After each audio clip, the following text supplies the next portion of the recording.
What's up, everybody? Day 11 of 12 weeks to a 10K agency, and it's about 9 o'clock tonight.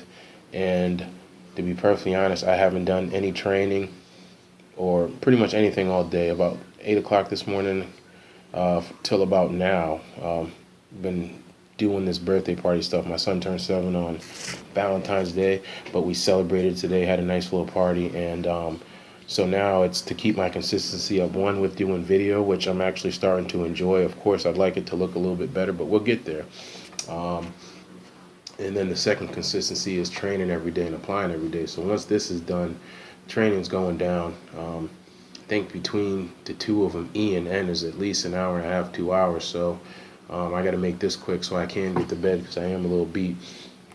But nonetheless, something interesting that I thought about on the way home as I'm listening to the radio, because once we go through G2 a bunch of times, you'll see that in order to really scale your business, you're going to need to go after certain clientele. Um, and and I know I'm not the only one who has a bunch of people that may be approaching him now, themselves now, that once you start thinking about going through that steps in the process of getting information, like he said, solopreneurs, startups, and even people who aren't startups. I mean, if they don't track their process, you can send them a million sales, but it doesn't mean a thing. Um, so listening to the radio and even like he said about Groupon, those people, I'm pretty sure they're tracking their sales, and if they're not, of course, they're losing money. Um, but listening to the radio, I heard what AutoZone had a commercial, right? And so I'm thinking about AutoZone, and I'm like, huh. They can always offer a new sale. They can always offer something new. And the great thing about the guys who like AutoZone or Advanced Auto or places like that, they always need to buy something else. So imagine if, I could get AutoZone as a client. Not saying I'm about to approach them or anything like that, because there's a whole bunch of beta traps, this, and that, to get in front of them. The only way I try to get in front of them is either, using Facebook ads to get in front of them, or, finding if I knew someone who knew someone to get me in front of them. But to go knocking on their door, I don't do that. That's a lot of, it's really time consuming. There's better ways to spend your time than to keep trying to force your way in there like that, unless it's something that's important to you. Like, I wanted to work with the UFC, so the first one I actually ran was with the UFC gym, and it turned out they didn't track their sales, so it didn't matter what I sent them. Shit just didn't work out. Got a 30-day membership out of it that I'm still using, but I'm hoping that we can go at it again, because it's a place I want to stay, be able to go to, and I don't want to pay to be there. So I'm willing to help them set those things up and set the scripts up, and they got strong salespeople, just not a process. But imagine having a place like AutoZone. They have a nice following, I'm sure, on Facebook. Without even looking, I'm pretty sure they have a decent following. Imagine every time they had a sale, which they always have sales, blasting it out to their customers through that. So much cheaper to market to their people than to even market to new people. And even then, we could even market to new people. We can market to the competition over at Advanced Auto. But, getting easy clients, I think about this. And I know people are making money off of gyms. I just made money off this gym, shirt I'm wearing here. I made some money off of them, and the only reason I don't have them as a monthly client is because, per their franchise, they have an actual agency that they have to use. And the thing that's crazy is he has to pay them people $2,000, and I outdid them in 4 days, and he was ecstatic about it. So even though he's having issues, letting me run, more campaigns for him. He has other gym owners, chiropractors, and other stuff he wants to introduce me to, which I'm very interested in it. But I told him I'm taking this class, and him and I are pretty cool, so he said he understood. And he had another product he wanted me to sell that I don't know how that's going to work, given the process of getting information. I don't know. I don't know if we're ready to do that yet, but I told him I'll talk in 6 weeks. But like I said, gyms, they're easy.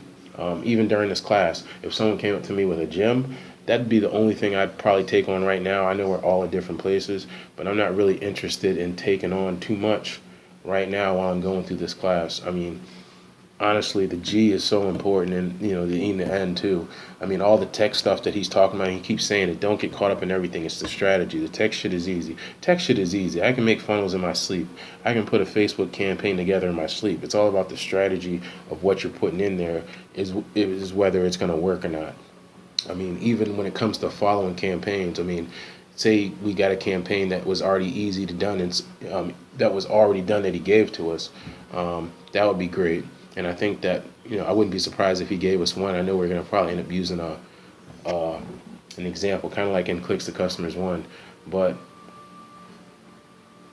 it was a point where I was, I even wanted the copy. Now it's like the whole point is to be able to create your own.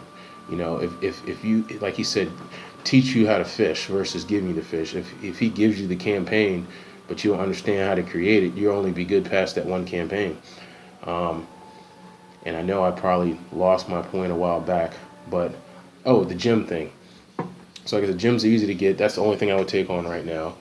But imagine having clients where people are going to come to them anyway. Like a gym, people are going to come to gyms, and people will come to gyms. You can get people in the gyms. But imagine if you were working with places where people are automatically come. Like I said, AutoZone again. People are going to, my stepdad, he stays in buying car parts, even if it's not from AutoZone. If he needs something and he can get it from AutoZone, he's going to be there. You don't have to convince him. If there's a sale or it's advanced, which one he goes to, you don't have to convince him to go there. You have to, there's some convincing and going in gyms. So I look forward to finding those clients where people necessarily have to go to, or even like I got a guy in my BNI group who's in pest control, and I haven't approached him yet, but we've talked before about possibly doing something. But if someone has pests, they're going to call someone who's in pest control, and they're going to show up there. They don't have to show up anywhere. So I look forward into finding the clients that are the right fit and have all their things together where the people need them, and especially if they can show up. If you can figure out those campaigns, like he said, maybe they don't pay a lot, maybe they pay a little, but it's still worth finding out. So like I said, it's wide open. But listening to the radio today, I've been listening to all the ads, and I'm like, man, there's so many people that are already spending money. Why would you want to deal with a solopreneur or someone who doesn't track their stuff when you can find someone who does? You definitely got to get out there and maybe shake some hands or do whatever you got to do to meet people. But they're out there, and they're easy to get to. I mean, like I said, the way I do it is through BNI. If you're interested in BNI, I don't get any money for you being interested. It's just a way that someone introduced to me to be around other people, and it just gets me a pass. Like when I met this guy who owned this gym, the guy who ran the BNI, and I think I said that in one of my other videos, he knew him, and he sat in on my 10-minute presentation basically showing them a prospecting video of how I landed the UFC gym. And he said, hey, go talk to this guy. And that's how that worked. I mean, which is cool because, if I would have sent him a prospecting video straight up, getting them to watch it. I mean, like you said, you put it in Wistia and you'll see if they watched it. But what if they don't? Maybe, I think to set up a prospecting video from start to finish, with the campaign and the funnel, I don't know. I think it was taking me about 4 hours. Maybe that's slow. I don't know. It seemed like I was going pretty fast. But let's say it takes 2 hours. To put in 2 to 4 hours and someone doesn't watch your video, if they watched it, there's no way they're going to say no. But if they don't watch it, it's like, what the F? I'd rather run Facebook ads than to be sending out prospecting videos to people that don't know I'm sending them stuff. Because I did it for some yoga studios in the beginning. And out of the 10 yoga studios I sent it to, the one person that was going to give me the chance was in BNI. And the only reason is because I led in with, hey, we're in BNI together.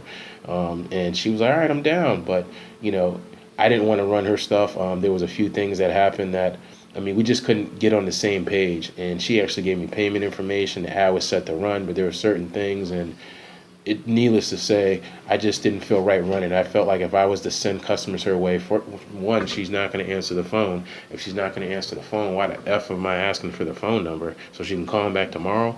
Like when we were on that live call the other day, the guy was like, call him back in 24 hours. And I was like, damn. And most people don't know, and I only know because I'm always training and I'm always looking into stuff. If you're not calling someone back within 15 minutes, you're effed.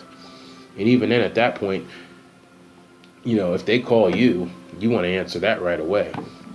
Because you can easily become an irritant. Like, you ask me for something, and I'm trying to give it to you, and then at first it's like, oh man, he's trying to give it to me, my fault, I missed the call. Then after a while, this motherfucker won't stop calling me. And you easily become that guy or girl, and at that point, now they have a negative feeling attached to it. So if you're not calling people back right away, and I don't think she could have handled that. Um, and same thing with other places that I've talked to, being able to call them back right away and be able to go through the process right away and be the same process every time, so we can get a predictable outcome.